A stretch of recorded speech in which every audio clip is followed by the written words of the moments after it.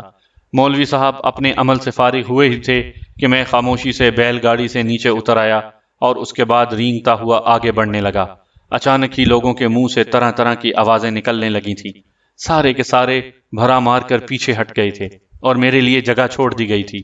میں نے مولوی قدرت علی کو دیکھا، تھر تھر کانپ رہے تھے، آنکھیں پھٹی ہوئی تھیں، ہاتھ میں پانی کا پیالہ تھا جو لرزنے کی وجہ سے چھلک رہا تھا اور پانی خود ان کے اوپر ہی گر رہا تھا۔ ٹھاکر راج موہن اور جو ان کے ہواری تھے وہ بھی پیچھے ہٹ گئے تھے۔ میں برج موہن کے پاس پہنچ گیا۔ میں نے اس کی ران کے پاس وہ زخم دیکھا جو سانپ کے کاٹے کا زخم تھا، اور پھر میں نے اپنا منہ اس زخم پر رکھ دیا۔ اس کے جسم میں زہر بھرا ہوا تھا۔ میں نے وہ سارا زہر چوس لیا، اور دیکھنے والوں نے یہی دیکھا کہ برج موہن کے جسم کی نلاہٹیں سرخی میں بدلتی جا رہی ہیں، یہاں تک کہ میرے منہ میں اس کے خون کے قطرات آنے لگے، گویا سارا زہر اس کے جسم سے ختم ہو گیا تھا۔ بس اتنا ہی کرنا تھا مجھے۔ میں پیچھے ہٹا اور ایک لمحے کے لیے وہاں رکا، پھر برق رفتاری سے وہاں سے واپس پلٹ پڑا۔ یہ سب سے مشکل مرحلہ تھا، کیونکہ ہو سکتا ہے اس دوران کوئی میری جانب متوجہ ہو جائے اور میرا تعقب کرنے کی کوشش کرے۔ میں برج موہن کے پاس سے ہٹ کر دروازے کی جانب بڑھا۔ شکر ہے کسی نے میرا پیچھا نہیں کیا تھا، وہ سب سکتے کس عالم میں مجھے دیکھ رہے تھے۔ میں باہر نکل آیا، اپنے چھپنے کے لیے جگہ تلاش کرنے لگا۔ باہر لوگ موجود نہیں تھے، سناٹا پھیلا ہوا تھا۔ ان حالات میں مجھے سفر کرنے میں کوئی مشکل پیش نہیں آئی۔ فی الحال مولوی قدرت علی کے گھر ہی آ گیا تھا اور چھپتا چھپاتا برگد کے درخت پر چڑھ گیا تھا۔ یہاں میرے لیے انتہائی بہترین جگہ موجود تھی، ایسی جگہ کہ زیادہ وقت گزارنے کو دل چاہے تو وہیں مستقل قیام کر لیا جائے۔ درخت میں ایسے سوراخ بھی تھے جہاں سے باہر دیکھا بھی جا سکتا تھا اور وہاں کی باتیں بھی سنی جا سکتی تھیں۔ بہرحال جو خوشی مجھے یہ کام سر انجام دے کر محسوس ہوئی تھی وہ ان خوشیوں سے مختلف نہیں تھی جو تیجومل اور لاکھو رام کی مشکلات دور کرنے سے حاصل ہوئی تھی۔ مولوی قدرت علی بیچارے جن حالات کا شکار تھے، ہو سکتا ہے ان میں کچھ تبدیلیاں ہو جائیں۔ خاصا وقت انتظار کرنا پڑا تھا اور اس کے بعد باہر آہٹیں ہوئی تھی۔ اس دوران میں نے مولوی قدرت علی کی بیوی اور ان کے بچوں کو بہت پریشان دیکھا تھا۔ باہر ہی سب کے سب قدرت علی کے انتظار میں بیٹھے ہوئے تھے۔ قدرت علی کی بیوی بار بار بلند آواز میں دعائیں مانگنے لگتی تھی۔ الہی خیر کرنا، میں پہلے ہی منع کرتی تھی کہ جانتے وانتے کچھ نہیں ہیں، بلا وجہ کے پیر بن بیٹھے ہیں، پکڑ لیا کسی جن بھوت نے تو گردن مروڑ کر پھینک دے گا، جیسے بھی ہیں میرے بچوں کے سر کا سائبان ہیں، خیر کرنا الہی۔ پھر وہ بچوں پر برسنے لگتی۔ ارے بیٹھے بیٹھے خسر پسر کیے جا رہے ہو، میں کہتی ہوں ہاتھ اٹھا اٹھا کر دعائیں مانگو اللہ سے کہ ابا کو سلامت رکھے، انہیں خیر سے واپس لائے۔ بہرحال ابا خیر سے واپس آ گئے، باچھیں کھلی ہوئی بیساکھی ٹیک کر چل رہے تھے۔ بیوی نے جلدی سے آگے بڑھ کر انہیں سہارا دیا، دیکھنا چاہتی تھیں کہ کہیں سے ٹوٹ پھوٹ تو نہیں ہوئی، لیکن سب ٹھیک تھا۔ مولوی قدرت علی نے آنے والے کا شکریہ ادا کیا اور کہا، جاؤ بھائی، بہت بہت شکریہ تمہارا۔ مولوی صاحب، آپ نے جو کیا ہے اس سے بستی کی تاریخ بدل جائے گی، ہندو مسلمانوں میں ایسی دوستی ہوگی کہ مثال بن جائے۔ ہاں خدا کرے ایسا ہی ہو میاں، ہم نے تو جو کچھ کیا ہے نیک نیتی سے کیا ہے، بس اللہ کا شکر ہے کہ راج موہن کے گھر کا چراغ روشن ہو گیا۔ ارے اس سے زیادہ خوشی ہمیں اور کس بات کی ہو سکتی ہے، اللہ ہمیشہ اس کے گھر کا چراغ روشن رکھے۔ مولوی قدرت علی کی بیوی حیرت بھری نگاہوں سے مولوی صاحب کو دیکھ رہی تھی۔ اس نے جلدی سے وہ چارپائی بچھا دی جو مولوی صاحب کی مخصوص چارپائی تھی، اور وہ چارپائی پر بیٹھ گئے۔ کیا ہوا؟ کیا ہو گیا؟ ارے ہونا کیا تھا، تو سوچ بھی نہیں سکتی حمیدہ جو ہو گیا۔ یوں سمجھ لے اللہ نے سن لی، جب وہ دیتا ہے ایسے ہی دیتا ہے، قربان جاؤں اپنے مولا کے۔ ارے زندگی بن گئی ہماری، سارے دلدر دور ہو گئے۔ خواب دیکھ کر آ رہے ہو کیا مولوی صاحب؟ بک بک کیے جا رہی ہے، ارے سن تو صحیح، ہوا کیا؟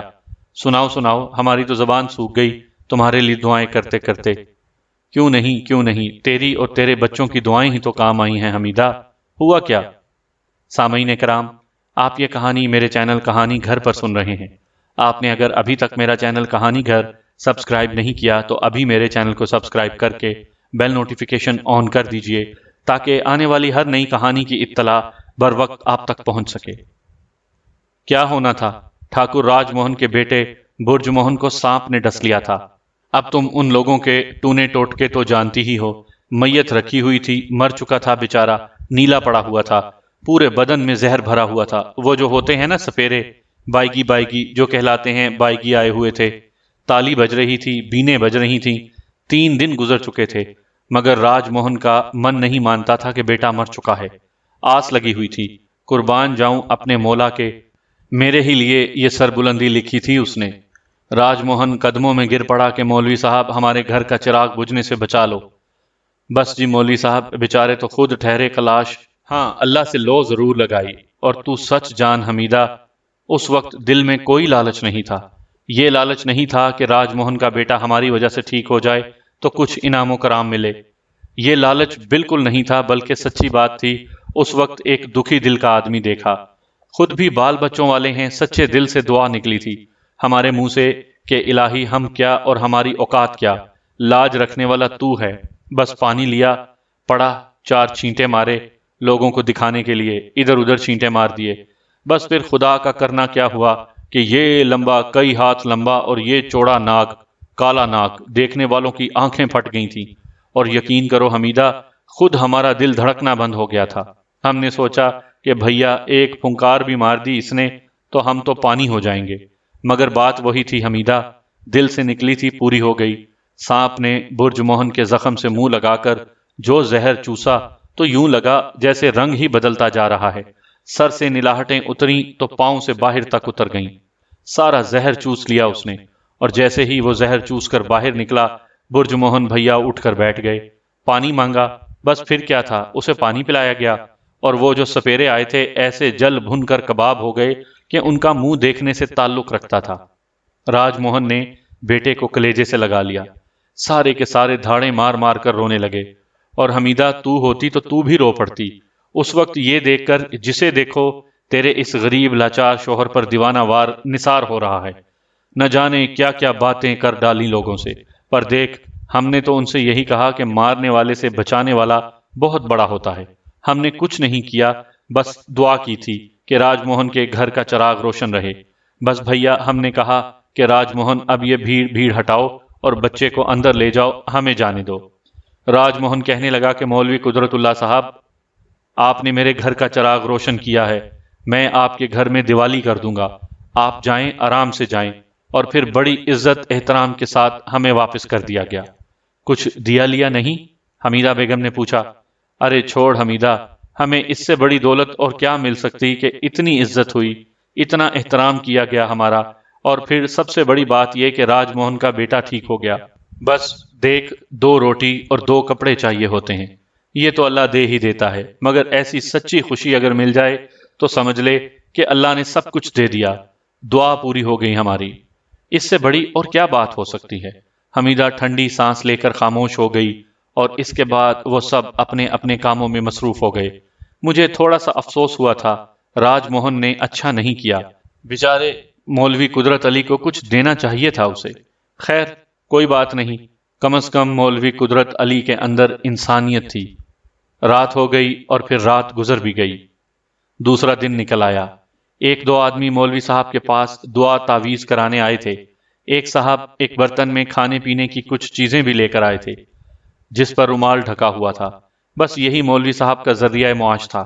لیکن سورج چڑھا ہی تھا کہ اچانک باہر سے آوازیں آنا شروع ہو گئیں۔ زور سے دروازہ بجا، دروازہ کھولا گیا اور میں نے دیکھا کہ ٹھاکر راج موہن اپنے بیٹے برج موہن، دھرم پتنی اور کئی دوسرے آدمیوں کے ساتھ دروازے سے اندر داخل ہو گیا۔ مولوی قدرت علی چارپائی پر بیٹھے ہوئے تھے۔ جلدی سے بیساکھی سنبھالی تو راج موہن دوڑتا ہوا آیا اور مولوی صاحب کی شانوں کو سہارا دے کر بولا، بیٹھے رہیے مولوی صاحب، بیٹھے رہیے۔ وہ آپ نے کیوں تکلیف کی؟ کہ کوئی بات ہو گئی؟ مجھے بلا لیا ہوتا۔ ماما میرے گھر میں تو بیٹھنے کے لیے کچھ نہیں ہے۔ ارے حمیدہ، ارے بیٹی قدسیہ، چادر ہی لے آؤ، چادر ہی بچھا دوں یہاں پر۔ چادر لائی گئی اور ٹھاکر راج موہن بڑے احترام کے ساتھ چادر پر بیٹھ گیا۔ باقی لوگ بھی بیٹھ گئے۔ مولوی قدرت اللہ نے برج موہن کو دیکھا اور بولے، بیٹا ذرا ادھر آ، میں تیری پیشانی چوم لوں۔ خدا کی قسم کھا کر کہتا ہوں راج موہن، ایسا لگ رہا ہے جیسے میرا بیمار بیٹا ٹھیک ہو گیا ہو۔